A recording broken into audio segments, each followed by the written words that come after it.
হচ্ছে এবং সেই ব্রেকিংগুলো আপনাদের সামনে আমরা রাখতে থাকি। শেখ হাসিনা অবশেষে সামনে আসছেন এবং হাসিনাই এখন প্রধানমন্ত্রী। কি প্রবাসী সরকার গড়বে আওয়ামী লীগ এবং রবিবারই স্পষ্ট হবে, অর্থাৎ আজই গোটা বিষয়টা স্পষ্ট হবে হাসিনার পরের চাল।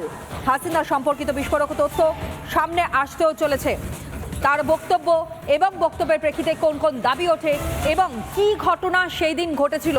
5ই আগস্ট কি এমন ঘটনা ঘটেছিল হাসিনাকে সেখান থেকে বেরিয়ে আসতে হয়েছিল, দেশ ছেড়ে তাকে অন্যত্র আশ্রয় নিতে হয়েছিল। আজ হয়তো সম্পূর্ণভাবে তা পরিষ্কার হবে হাসিনার বক্তব্যের পর।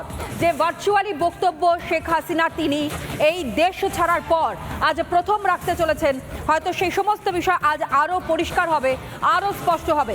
এরই সঙ্গে সঙ্গে আরও বেশ কিছু তথ্য এই মুহূর্তে আপনাদের সামনে রাখি। এই বিগ বলে একটার পর একটা তথ্য ব্রেক করছে রিপাবলিক নেটওয়ার্ক এবং একটার পর একটা তথ্য এই মুহূর্তে সামনে রাখছি। যেই তথ্যগুলো দেখুন এখানে দেখাই, যেখানে নির্বাচনের সরকার গঠন এবং সার্বভৌম রাষ্ট্রের বৈধ সরকার বলে দাবি করা হচ্ছে। সার্বভৌম রাষ্ট্রের বৈধ সরকার, যেখানে আধা সার্বভৌম রাষ্ট্রের ক্ষেত্রেও একই দাবি করা হয়ে থাকে। পরের ইনফরমেশন আপনাদের জন্য, আইনি ক্ষমতা প্রয়োগ করতে অক্ষম। পরের ইনফরমেশন আপনাদের সামনে, যেখানে নির্বাচনের সরকার গঠন করা সম্ভব কিনা একটি বিদেশি দেশে বসবাস করে। আপনারা জানেন ভারতবর্ষে রয়েছেন শেখ হাসিনা, সুতরাং এখান থেকে তিনি কিভাবে পরিচালনা করবেন সেটা একটা বড় বিষয়। একসময় জন্মভূমিতে ফেরার পরিকল্পনা এবং ফিরে পাওয়ারও পরিকল্পনা, এবং সেই পরিকল্পনা কি বাস্তবায়ন হতে চলেছে? সার্বভৌম রাষ্ট্রের বৈধ সরকার বলে দাবি করা এবং পাশাপাশি অন্য দেশে থেকে সেই দেশের সরকার পরিচালনা করা, এই গোটা বিষয়টা কিন্তু আজ তার ভাষণের ওপর সম্পূর্ণভাবে ডিপেন্ড করছে, তার ভাষণের উপর নির্ভর করছে যে আদৌ এখনো পর্যন্ত তিনি প্রধানমন্ত্রী পদেই আছেন কিনা, তার বৈধ কোনো কাগজপত্র রয়েছে কিনা, তার পদত্যাগের, দেশ ছেড়ে বেরিয়ে আসা কি কারণে, কি এমন ঘটনা ঘটেছিল যে কারণের জন্য বাধ্য হয়ে শেখ হাসিনা তিনি দেশ ছেড়ে বেরিয়ে আসলেন রাতারাতি, এবং অন্য রাষ্ট্রে তিনি যখন রয়েছেন তখন সেই রাষ্ট্র থেকে কোনোভাবে তার ক্ষমতাকে পুনরুদ্ধার করা সম্ভব, দেশে ফেরা এবং একই সঙ্গে সরকারের কাজ এগিয়ে নিয়ে যাওয়া, সেটা কি কোনোভাবে পসিবল? সমস্ত বিষয় কিন্তু আপনাদের সামনে তুলে ধরবো। পাশাপাশি আরও বেশ কিছু ব্রেকিং এই মুহূর্তে রয়েছে, সেই ব্রেকিংগুলো আপনাদের সামনে তুলে ধরছে। বাংলাদেশের পরিস্থিতি এবং সেই বাংলাদেশের পরিস্থিতি নিয়ে একটার পর একটা ব্রেকিং এই মুহূর্তে আপনাদের সামনে আমরা তুলে ধরবার চেষ্টা করবো। এই বিগ বলে পদত্যাগ প্রশ্ন, এখনো প্রধানমন্ত্রী শেখ হাসিনা, যেহেতু অন্তর্বর্তীকালীন সরকার এখনো নির্বাচন হয়নি, শেখ হাসিনার পদত্যাগ নিয়ে কার্যত জল্পনা রয়েছে।